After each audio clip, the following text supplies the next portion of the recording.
Again, another session of a 7-part series that we put together of what's happening in your region.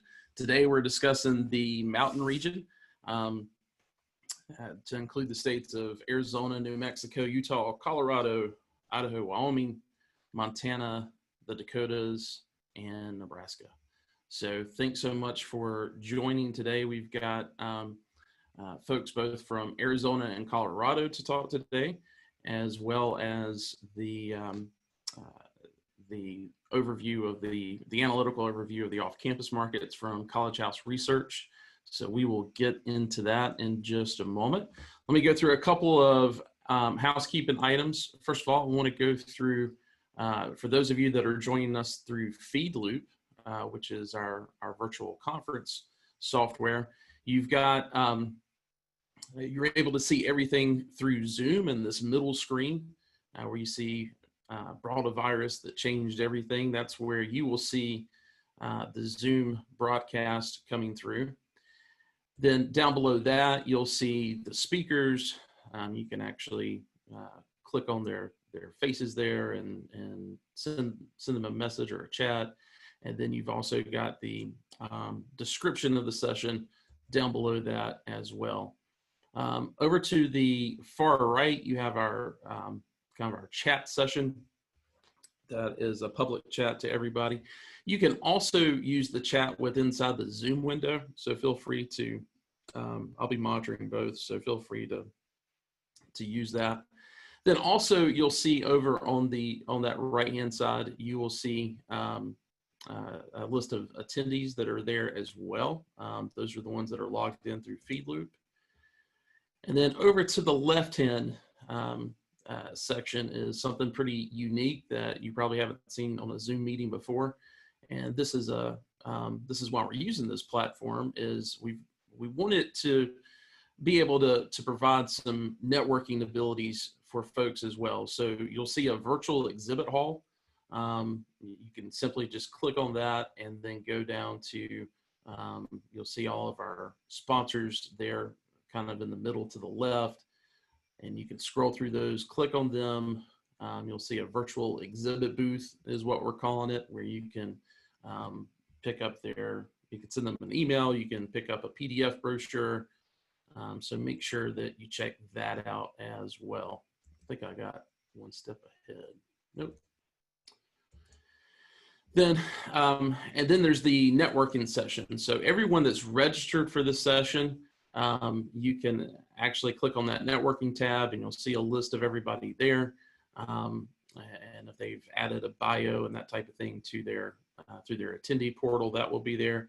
You can actually start a text chat and even go into a video chat. So if you see someone that maybe you haven't networked with in a while and want to catch up, you can do that as well.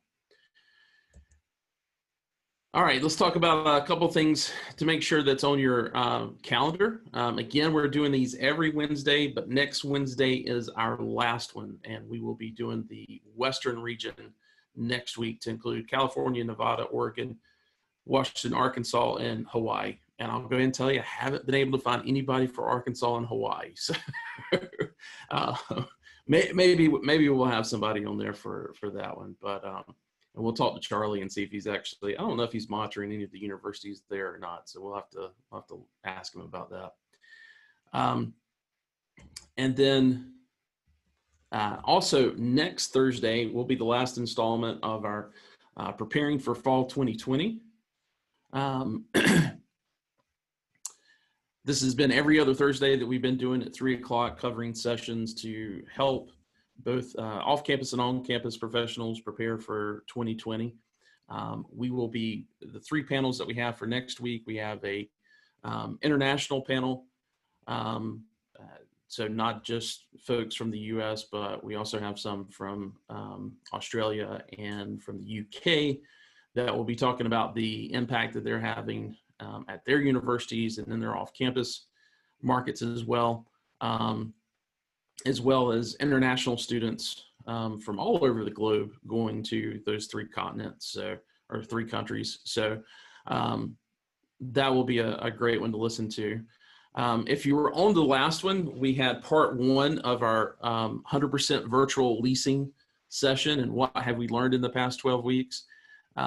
If you were on that one, you know that it got kind of heated, kind of it turned into quite a bit of a debate. We had a lot of things that we were trying to cover, and we're actually going to do part two of that in the next one. So make sure that that you've got your leasing folks watching that one.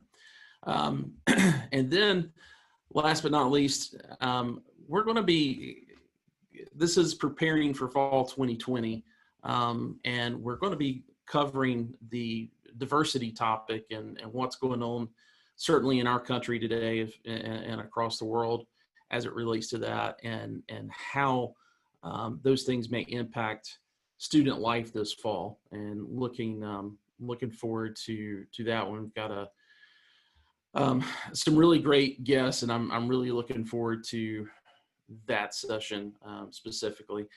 And as always, if you miss any of these sessions, we do have those up on our YouTube channel.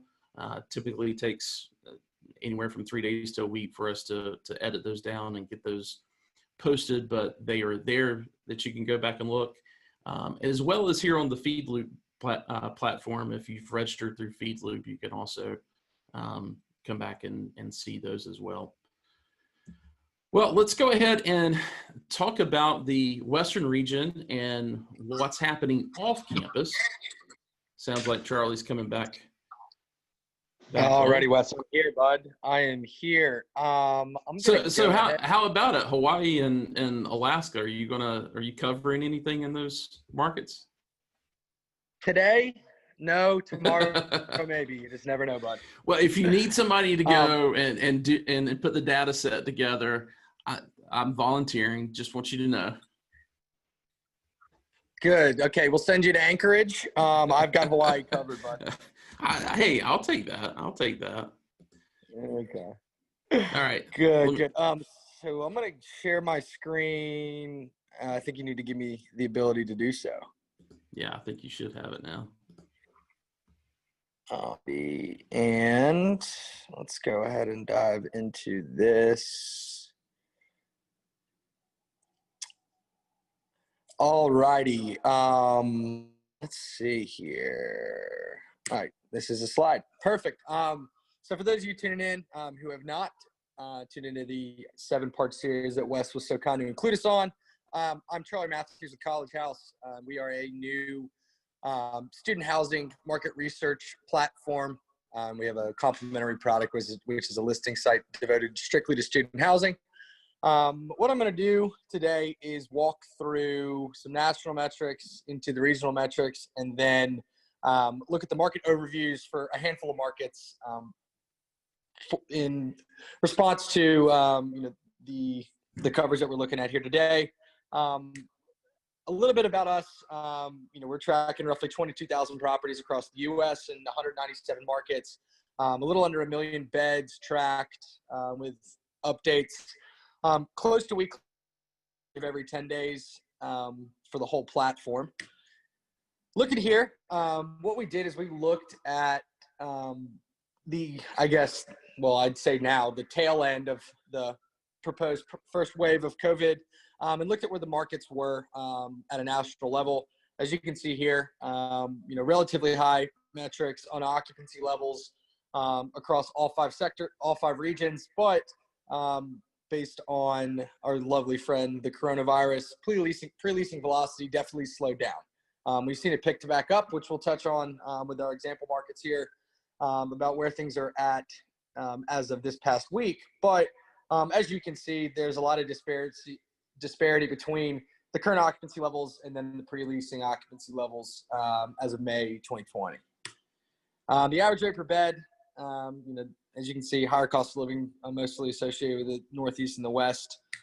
Development pipeline, a lot of focus on the Southeast here. This breaks down all off-campus developments delivering over the next 2 years. So now we jump into the impact of COVID. As you can see here, for example, we showed Tempe, Arizona, Tucson, Arizona, Provo, Fort Collins, Boise, Missoula. One thing to note with Provo at BYU, I know they have contracts that range from spring, winter, summer, fall. So just keep that in mind as you're looking at the information here. For the pre-leasing velocity, March, April, May, June as the key here. You can see that there was some different jumps, but higher jumps once school started reporting they'd be back on campus in fall. As you can see, started to pick up a little bit. And then the average rate per bed, there wasn't much change as it related for most markets, but the concession levels jumped extreme. So the gift cards, the giveaways, promotional items, large influx from a monetary value across all markets as everybody was fighting for that leasing velocity. One thing to note here, Provo, a lot of these are shared spaces, so that is why the numbers are drastically lower than you see here for most of the markets. Jumping in, so this is actually as of last week. I apologize for the typo there, but you can see current occupancy. Oops. Current occupancy. That is not good. Let's go back here. My apologies. This is jumping around to me already. Tempe, Arizona. As of last week, you'll see current occupancy 97%, pre-lease right around 80 for the market, average rate per bed 928. I know there's a handful of large projects coming in over the next few years on the good market fundamentals. Enrollment growth at 3% from 18 to 19. It will be interesting to see where things play out in fall 2020. Based on all the information we're hearing, there's no one really has a great idea on what the situation will be, but we should know here in the coming weeks. Tucson, Arizona, average current occupancy 85%, pre-lease 67, slightly lower average rate per bed than Tempe. And then development pipeline, I think this is 3 projects, one large one delivering in 2022. Again, annual enrollment growth 18 to 19. Take that with a grain of salt. Provo, Utah, current occupancy at 98%. This pre-lease occupancy, this is for fall, so this is tracked from the start of summer term. Average rate per bed roughly $407.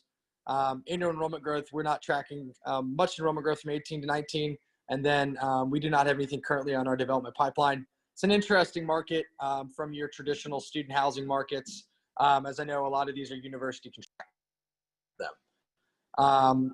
Fort Collins, though, I know we'll be speaking with a representative from there after I get done, but current occupancy 97%, pre-lease at 71%, average rate 822, with a very strong development pipeline happening in Fort Collins. I know there's a lot of movement, a lot of eyes on that market.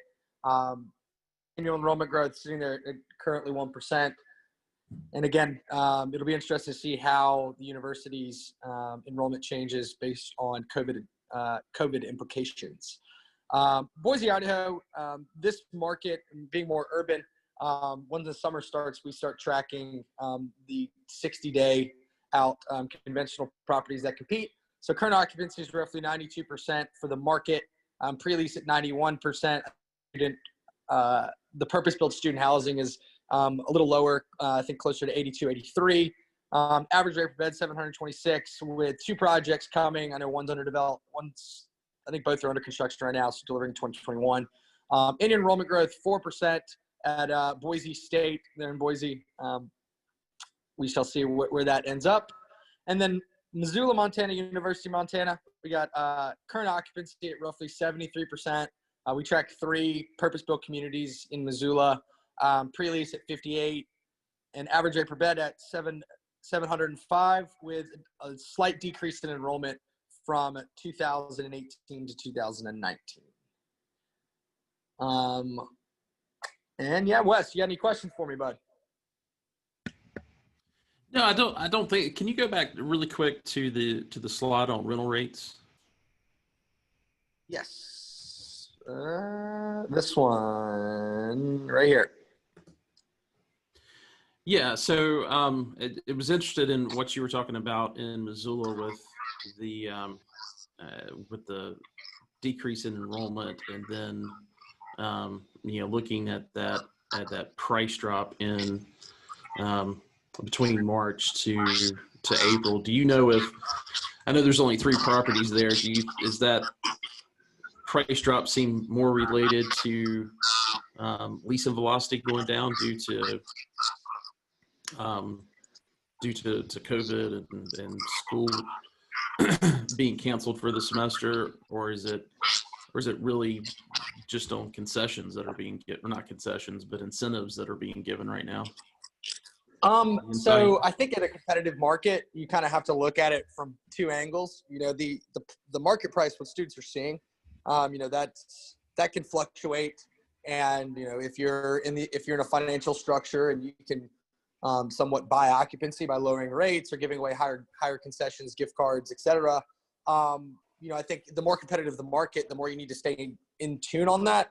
I would imagine, I don't want to, you know, put, you know, 100%, my 100% of my word on this, but I would imagine COVID doesn't help, especially as you're looking at some of the peak months of leasing velocity historically, in a lot of markets being in that March, April, May, as students, you know, make plans for next fall. But, you know, each market is kind of reacting differently. And it's interesting to kind of see the nuances between 2 markets, like Tempe and Tucson, where they're not necessarily too far away, but very, very large institutions. But they are, you know, seeing differences in the way that the markets are reacting. Gotcha. And on Provo, Utah, I know that there's a lot of double occupancy in the off-campus market there. Is that 405? Is that a per bed, or is that a per bedroom price? So that is a per bed.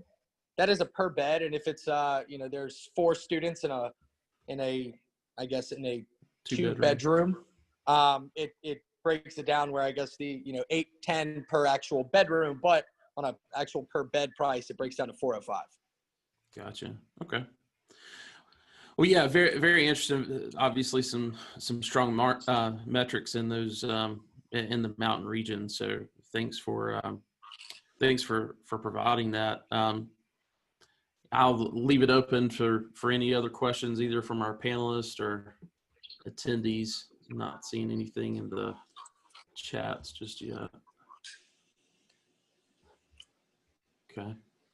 Well, let's, and Wes, just if anybody reaches out to you afterwards, just, you know, feel free to put them in touch with me, and I'd be happy to answer any other questions they have. Yeah, absolutely. Let me look here really quick. We've got Ryan,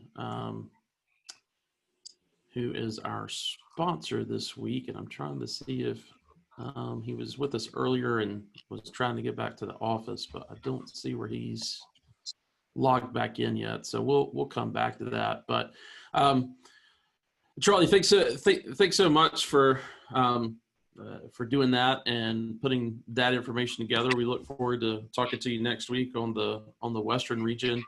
Of course, everybody can, you know, follow up with, you've got a virtual exhibit booth in our exhibit hall on Feed Loop. Also, what website can they get more information on College House? Yeah, collegehousedata.com.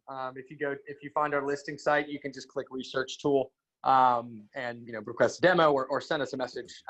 We'd be happy to help you out and let you know more about us. All right, perfect. Let me see if I can share my screen here again.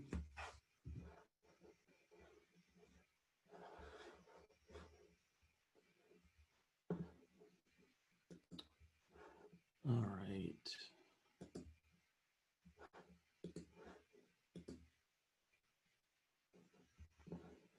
Just look through one more time and see if I can find Ryan. If not, we'll come back. Ryan, I see you here. Let me promote you really quick.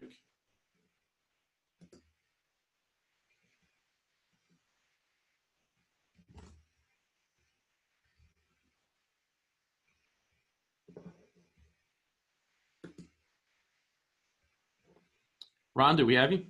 I'm here. What's up, guys? All right, fantastic. Give me just a second. I've got a couple of showing something that says that feed loop timed out. So I just want to go through and make sure we're coming through to everybody. maybe an internet issue on this other computer. While I'm doing that, let me go ahead and share this screen here.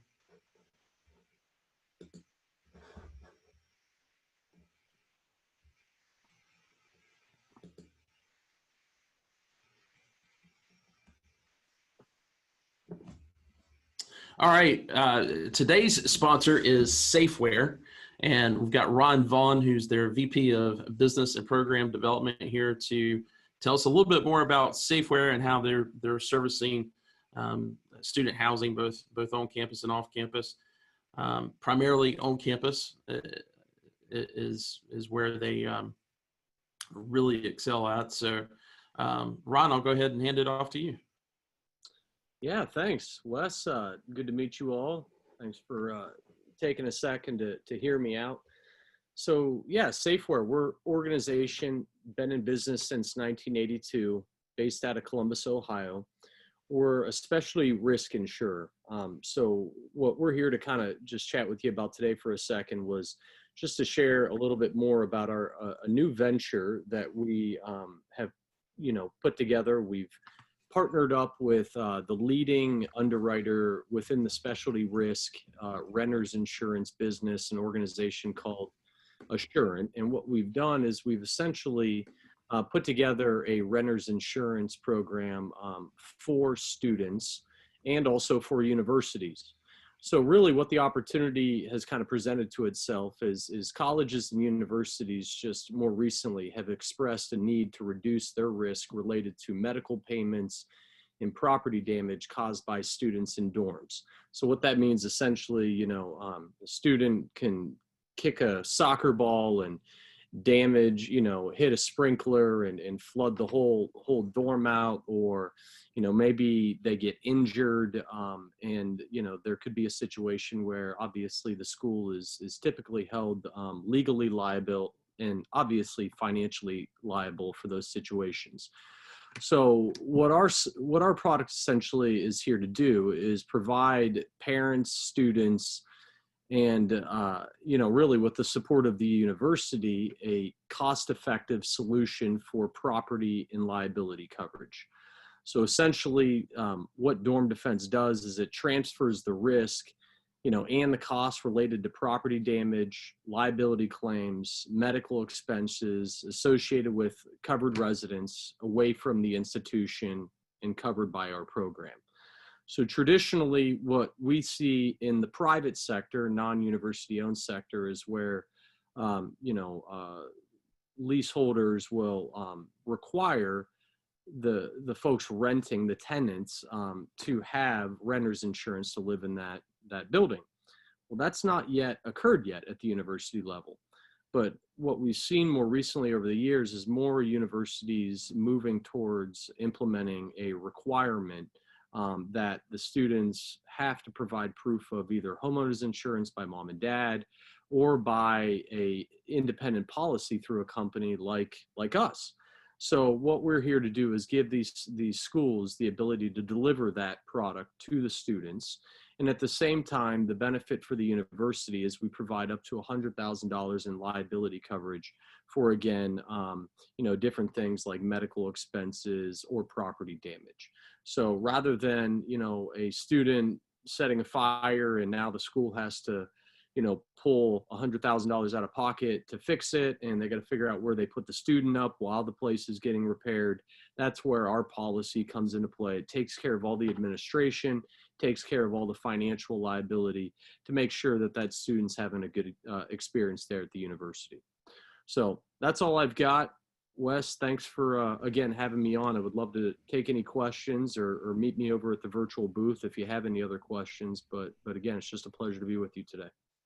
Thank you. Yeah, thanks so much, Ron. And we will, in addition to finding you at the virtual booth, what's a website they can find out more on Safeware? Yeah, so you can go to www.safeware.com.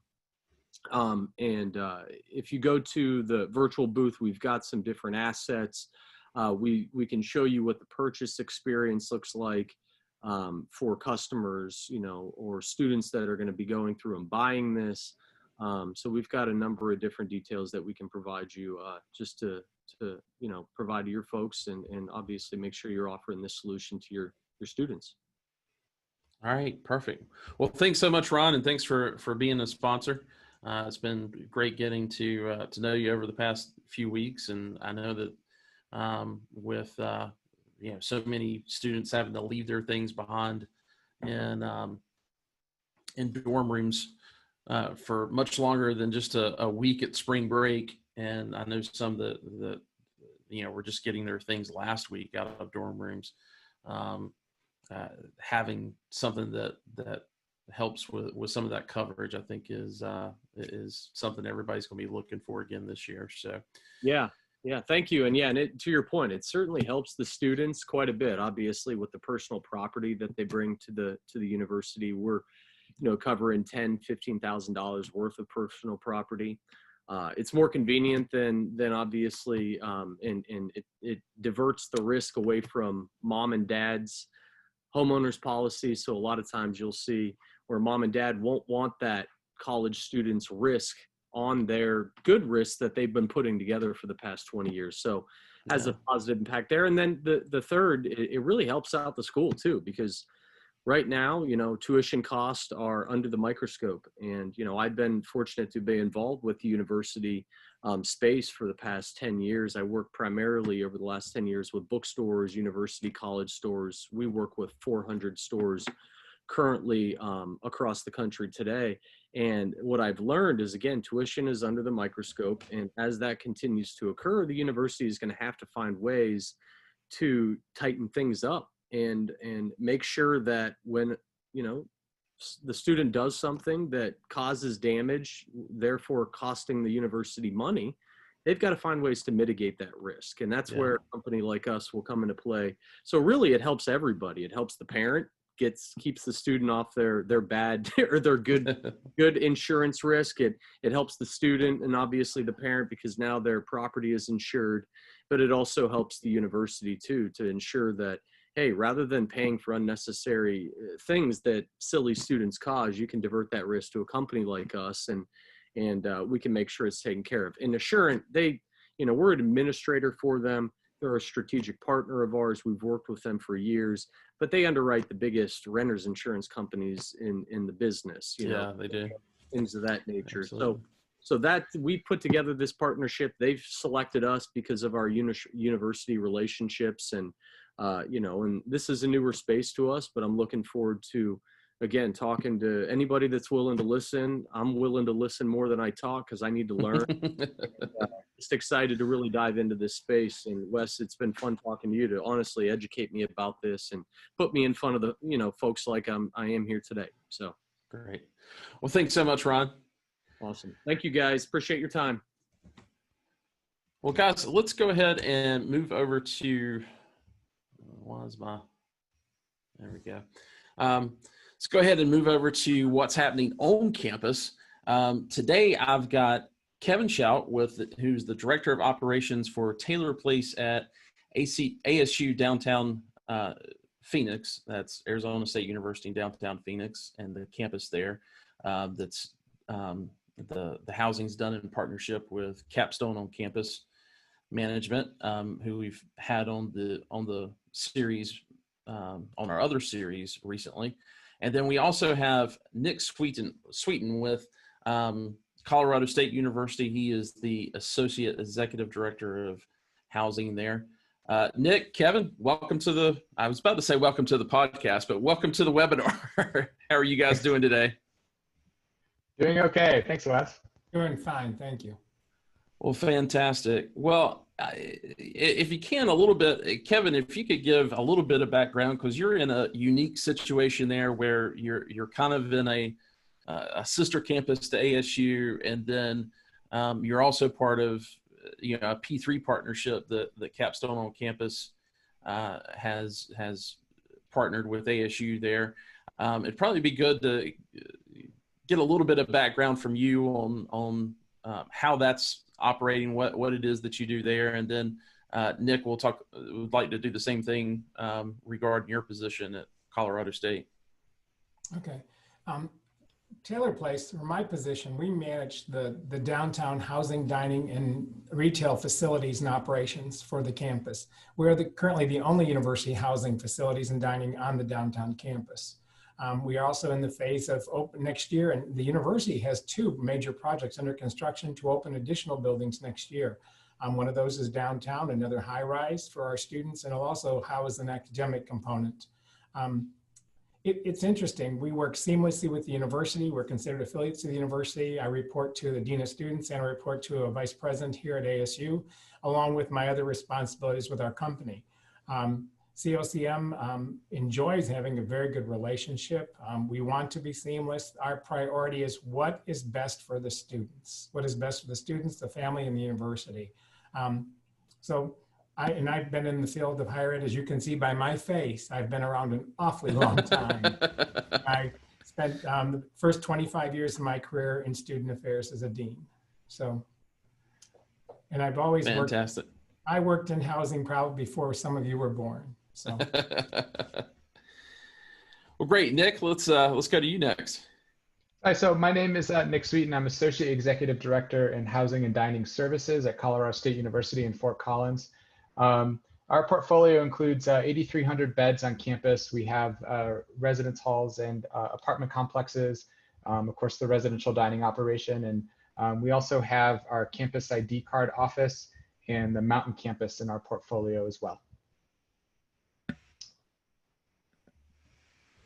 Great. Well, let's go to that first question that I have for you guys, which is what's keeping you and your department up at night as it relates to your institution and how you're navigating the impacts of COVID-19 and getting ready for bringing everybody back this fall. Nick, I can go first of yours. For me, it's two things. I think, overall, we house over 14,000 students on our 4 campuses in the metro area. And I know I've seen the plans on paper. We've discussed it. I've seen our videos. It sounds wonderful. We're still working on some of our final details. We've introduced videos out to our community about how it's going to work and expectations of how we move forward with reopening and continuing. But just the realization of how it's actually going to happen once we get moving. How are students going to live? When people in the community wearing masks 24/7, or also how are they going to function with not having guests or all meals are takeout? Whatever we're putting in place, it's a new lifestyle for students. And how is that going to affect retention? Will they leave after a month? Just a few things. Yeah, Nick, Yeah. Go ahead. I guess a couple things, and one's very similar to what Kevin said, but I think what worries us the most is that we'll have a cluster of cases, or like in a worst case, we'd have a death. We can have, we can mitigate risk, but we can't completely eliminate it. So paired with that, like a lot of the strategies that we have in place are reliant upon our population abiding by the public health protocols. So we know that mask wearing and social distancing, for example, can significantly mitigate the risk of contracting a coronavirus illness. But whatever percentage of our population does not abide by those public health guidelines is going to increase the degree of risk that we're all going to take.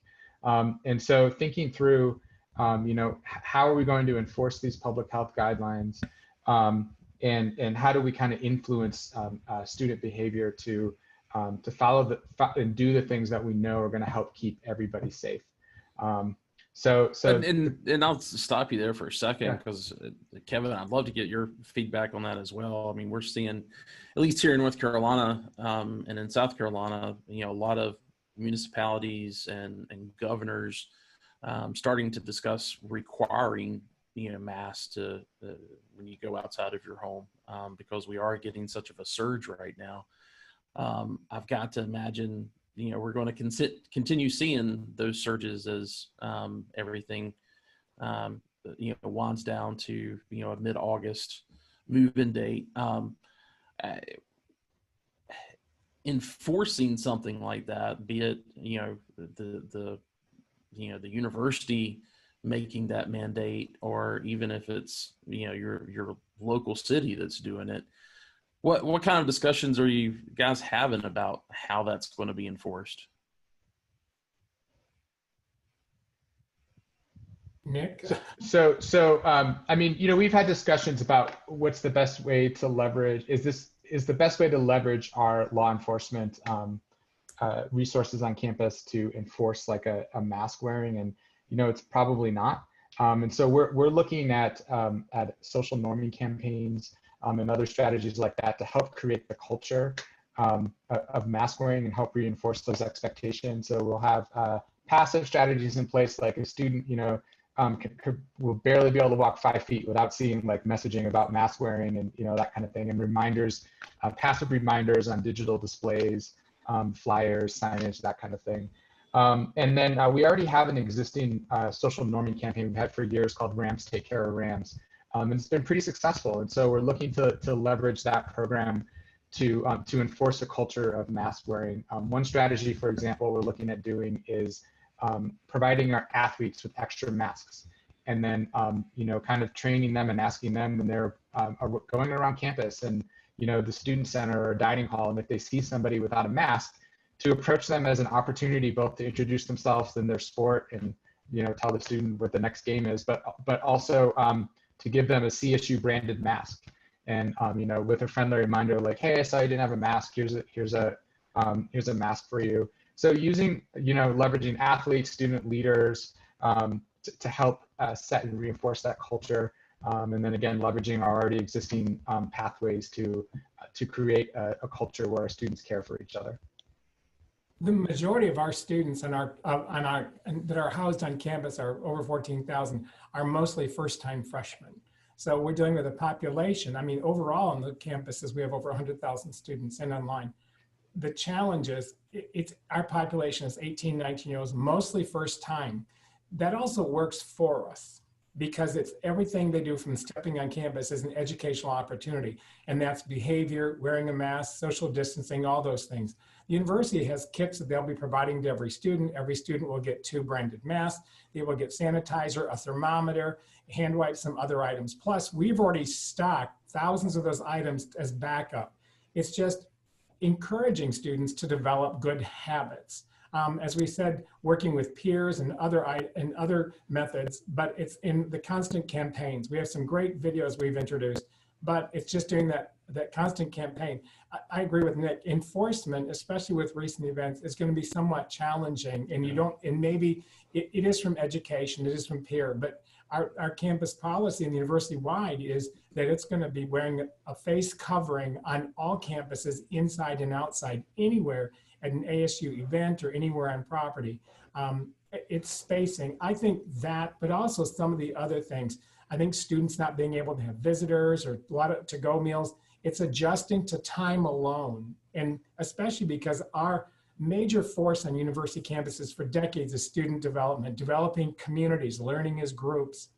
And I think some of that will have to be relearned to do different methods. Because here we house all our freshmen are housed by academic major, all are housed by college floors. And we encourage community and doing things with team spirit and learning as groups. And I think that's going to be a very big change for them. Yeah, we have. Go ahead.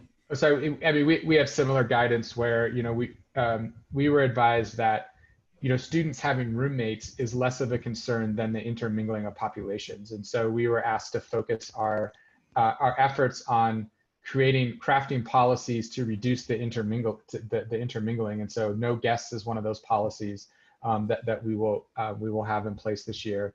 And the university is looking at other policies to cohort students as much as we can to reduce that intermingling. Gotcha. Nick, was there anything else on that question as far as what's keeping you up at night? Nope. Well, let's get to the next thing, and we talked about that a little bit, but when it comes to the things that you're needing guidance on, either from the government, public health organizations, in order to be ready for this fall, are there still any needs that you guys have? I know there's been a ton of resources that have come out in the past, 3 to 4 weeks to really help everybody from the administration side with some guidance on things as far as, having exits that can only be for entrance and exit and those kind of things. But just, want to hear from you guys what may still be out there that you're kind of scratch your head saying, yeah, we really need some more guidance on this.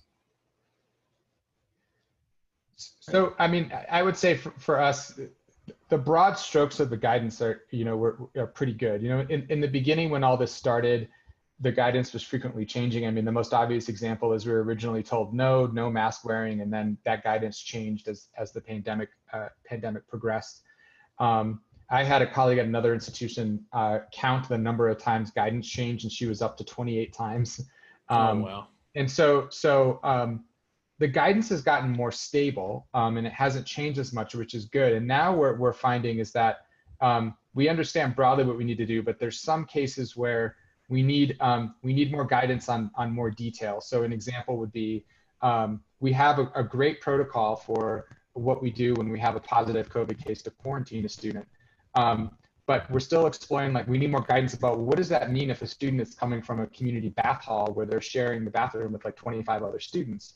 And do we need to do like group testing to determine if there's another positive on the floor? If so, do we need to quarantine the entire floor until the testing can be done and the results are back?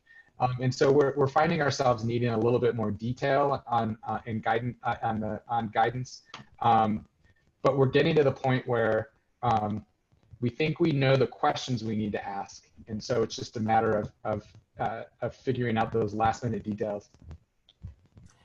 I think the university has done a great job, and ASU is partnered with Mayo Clinic of Arizona here for a lot of our in-house guidance and expertise and working as resources. One of the challenges, exactly what Nick is saying, is consistency. I think what we hear from CDC and what you hear from state health department are two different things. Here in Arizona, the mayors are arguing and fighting with the governor of what they can do and what they can't do, which is really challenging when you live in a large metropolitan area. And also, I think the universities, as I said, I believe we've done a good job, not only ASU, but from what I hear from other colleagues. The problem is, how do we respond to things that are implemented from the government when they're not sure? And then how do we proceed, and do we change? Or do we just do it, based on what we believe is best medically? I think that's really challenging. And it doesn't seem to be a good timeline, because right now we're in a state that's experiencing a surge. But there hasn't been a lot of, quote unquote, I don't want to say leadership, just guidance overall. And also some of it's confusing. Some say, everyone must social distance no matter what you're doing, 6 feet. But at the same time, they also say, well, you can sit in groups of up to 10. Well, yeah. How does that work then? Do we sit in groups of 10 at the same table and just wear a mask as we eat? Or, it's confusing, because you've heard that same thing, and that's still out there. So how do we do that? Yeah. Some places say you can have gatherings up to 50, but there's something magical about that number, I guess. So what do we need to do, and how do we need to do it? So one thing that we've kind of found out through this series is, everybody's dealing with that same struggle of consistency. And it seems like even before there were a lot of, written guidance on what universities needed to be thinking about for this fall, it seemed like, especially the university systems that had, medical schools, that they were really kind of writing this on their own and figuring it out. And just kind of wondering both of you guys are in state systems with medical schools. I'm just wondering if you guys have been focused more on what if you've leaned on that, if your institutions have leaned on that as more of a resource than what you're getting from from the public health organizations and governor's offices and things like that. So Colorado State University system does not have a medical school, but we do have on campus, our health network is really strong. We have great leadership over there. And so we've gotten great guidance from our executive director of our health network. our public health administrator on campus. And what we're experiencing in Colorado, I think, is different than a lot of other states in terms of like our state government's providing good guidance. And our state government, at least so far, seems to have made the right moves. Our number is below 1 still. We haven't really seen the post-Memorial Day surge that some other states have seen. And so we're pretty happy with the guidance we're getting from state leadership, and it seems to be pretty effective. Arizona State doesn't have a medical school also, but we have great in-house medical services and health services, and we've worked in guidance from them, but also with the university's partnership with Mayo Clinic in research. So we're utilizing both those. As you know, Arizona is having a surge. I think there's 15 or 20 states that are now, and as I mentioned earlier, there is still the dialogue of mayors wanting to require masks in certain cities, and that's not taking place. And so there's also the fear in some people's minds, are we going to go back to a stay-at-home order if the surge increases at the rate that it is, or a limited or modified? And you know how well that works. So yeah, exactly. And how would we adjust to it? So yeah, Nick, you mentioned earlier about some of the steps that you're taking with being able to quarantine residents if they test positive, if they become sick. Walk us through a little bit of what that, is it dedicating the whole building? Is it, I talked with the folks at Florida State. I think they actually leased something off campus in order to take that on. What are you guys doing? So we have an entire wing in one of our large residence halls that is kind of off the beaten path relative to the other wings in the building. And so we're taking that entire wing offline. That provides 56 rooms because our quarantine will be single rooms with ensuite bathrooms. And we're also going to have 20 apartments designated as quarantine apartments. And the distinction is going to be if a student comes from a residence hall, they'll go to the residence hall wing. We have a strategy to deliver meals and other necessities to them. We have partnerships with our student case management office, our health network, to do daily contacts with the students to make sure that they have everything they need. They have the tools they need to remain engaged in their academics, that kind of thing. And then students in our apartments largely don't have meal plans, and so they'll be put into quarantine apartments that have been set aside. And we have a slate of options that we offer them. We walk through with them when we're introducing the quarantine or self-isolation concept. How are they going to cook? Do they need food delivery? We can offer food delivery services. We have educational materials that we give to a designated contact person. So if student in either context, residence hall or apartment, needs someone to do things like if they have emotional support animal or they need someone to do laundry, they can designate a person who we give training and educational materials to handle some of those tasks for them so that they can remain in quarantine or self-isolation. That's the gist of how we run it. Gotcha. Kevin, you're kind of in a different situation with your campus. Are you guys looking at doing anything from a quarantine standpoint, or across university housing on all 4 campuses, and of course ours too?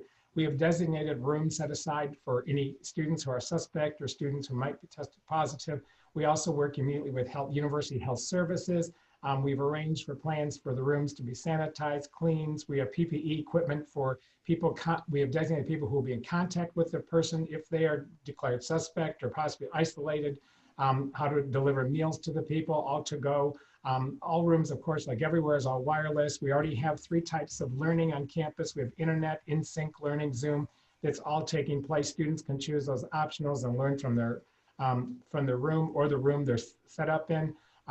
And it's a combination of partnerships with Residence Life, university housing, our internal facilities, which thank goodness is all one and the same, and dining, and then of course with university health services to check. And then we also allow the student to designate like a parent or a guest who can visit accordingly, wearing the appropriate equipment and working with us. Great. And we don't have community bathrooms, so we're very fortunate in that sense. Mostly single rooms or double occupancy. Gotcha.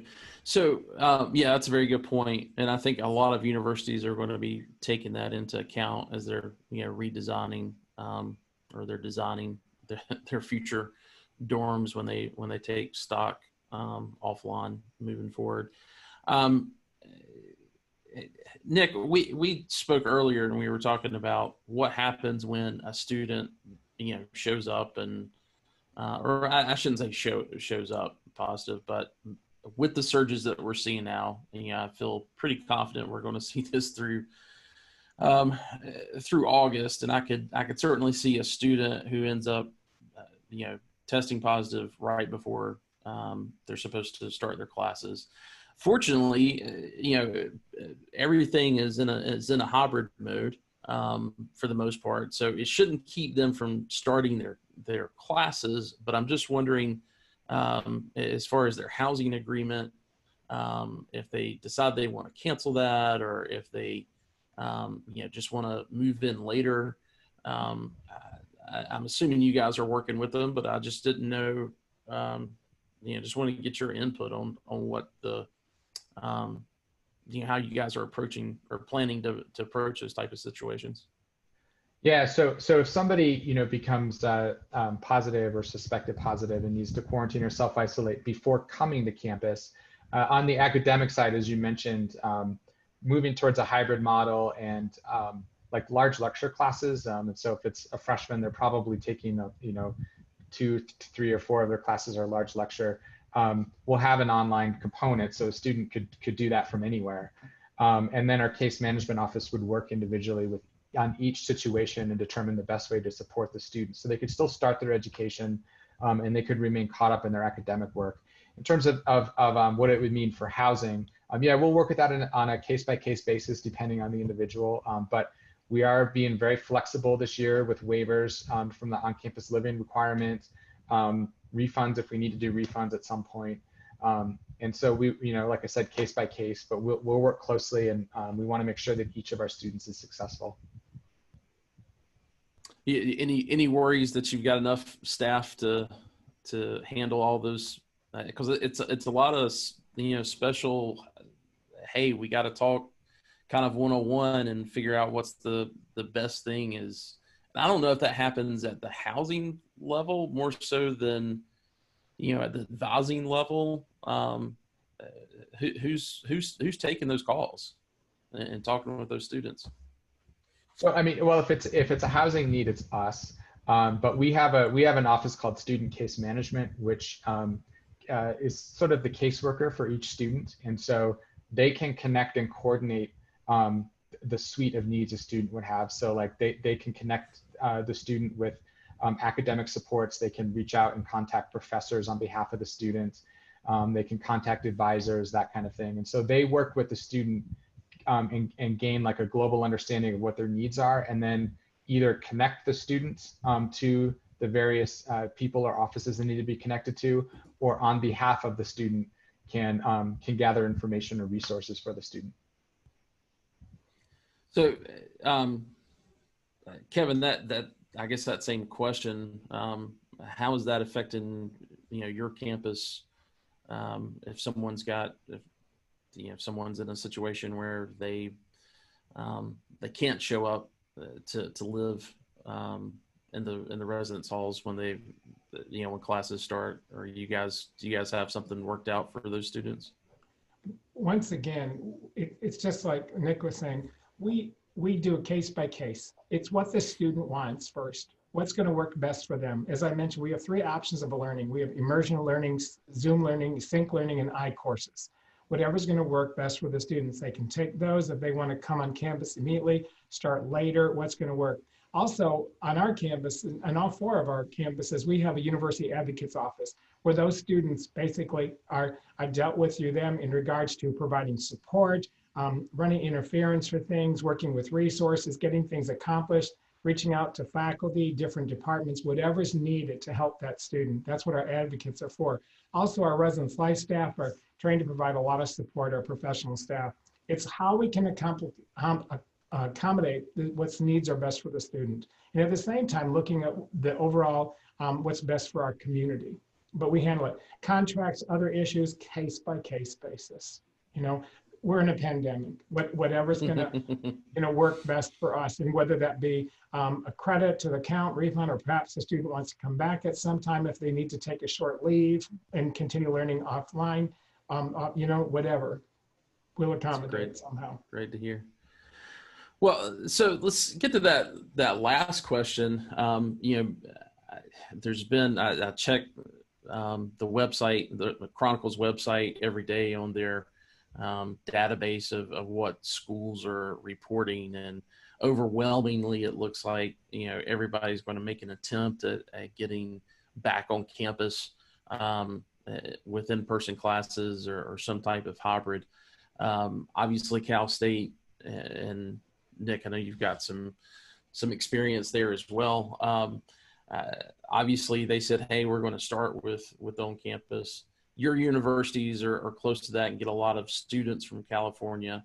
I'm kind of wondering, from this enrollment standpoint, if you guys are getting any, if the universities are getting any kind of surge, and not just your universities, but maybe what you're hearing from other colleagues at neighboring universities.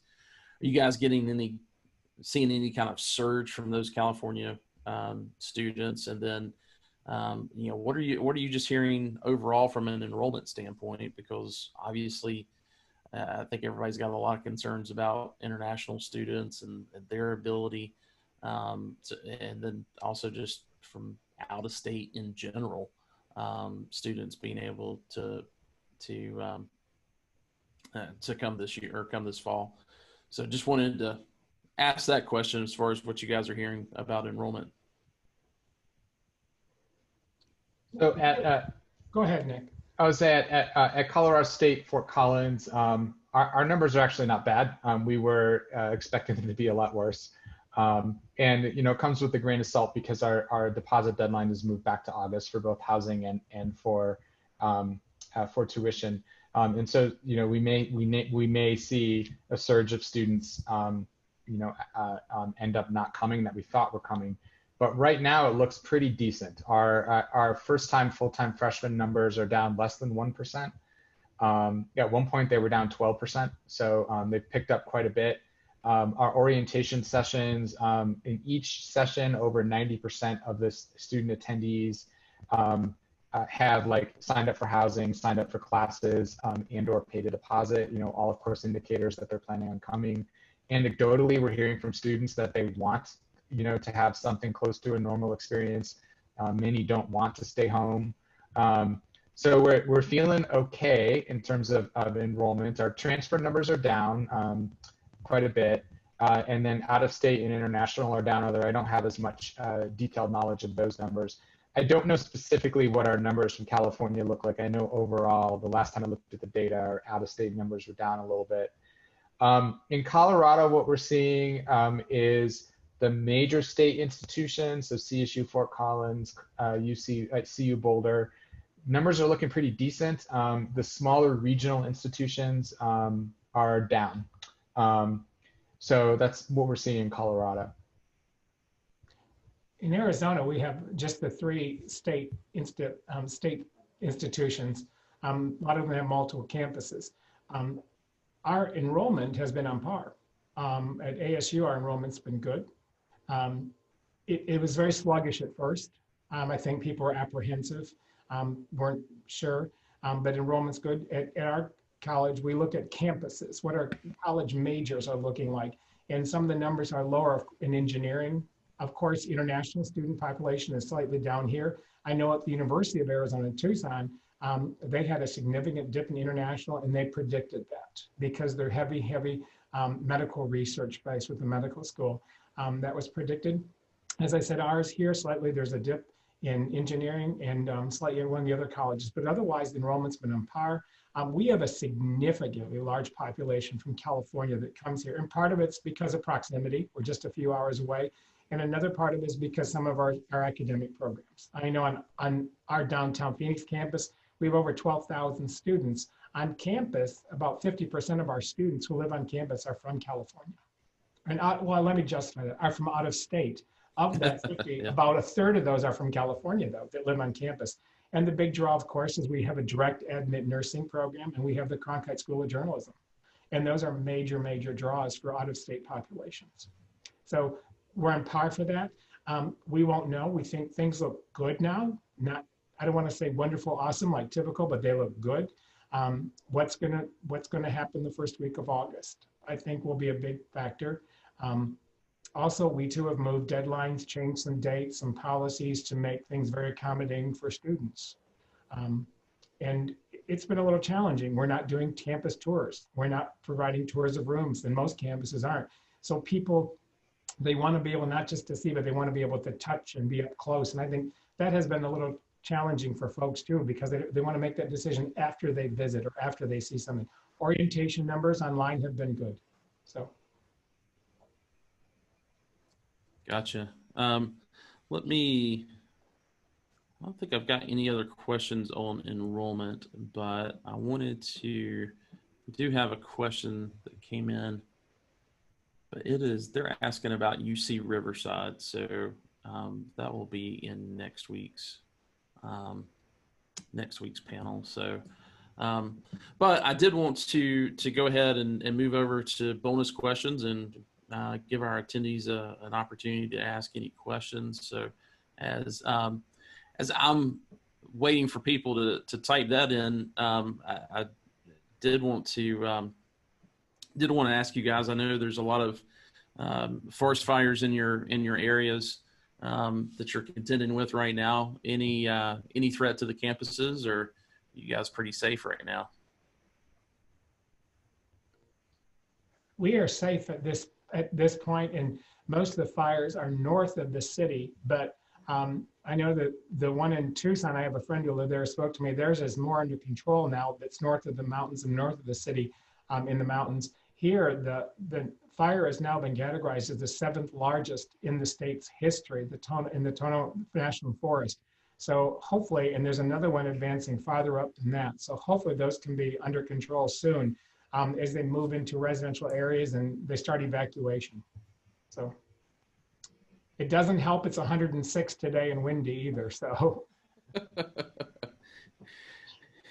Yeah, so, go ahead, Nick. So in Fort Collins along the Front Range, we don't experience forest fires here, but up in our mountain campus in the 90s was actually partially burned down by a forest fire. And last year we had a couple close calls of forest fires close, but not within the campus boundaries. And so far this year, fingers crossed, we haven't had anything come too close to any of our campuses. Gotcha. Well, guys, I'm not seeing any other questions that are coming through, and so at this point, I think we can move along. I want to thank you guys so much for participating today and committing to be on this. We had a couple of other universities that were also going to attend, but had to back out at the last minute. And it's just, we're living in a crazy time, and there are priorities all over the place. And so I do appreciate you guys being able to be on today. And Kevin, you've got such of a unique outlook's not the right word, but just kind of perspective and background on this. I really appreciate you being a part of this, and hopefully next time I'm in Phoenix, we can stop by or both of your campuses, I could stop by and maybe we can go grab a coffee or something. But certainly want to thank you for everything that you guys have been able to do in preparing for this. Yeah, thanks, guys. All right, take care, stay safe. Great. Well, everybody, that concludes our session today. Again, I want to remind everybody that we will be doing our last installment with our 7th region next week with the Western region. That will be at 3 o'clock Eastern again.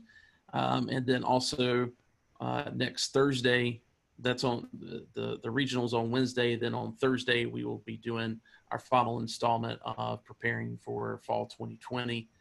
So make sure if you're not registered for that you register for that on our website at studenthousinginsight.com. Guys, thanks so much again, and we'll talk to you soon. Bye. Thank you. Bye-bye.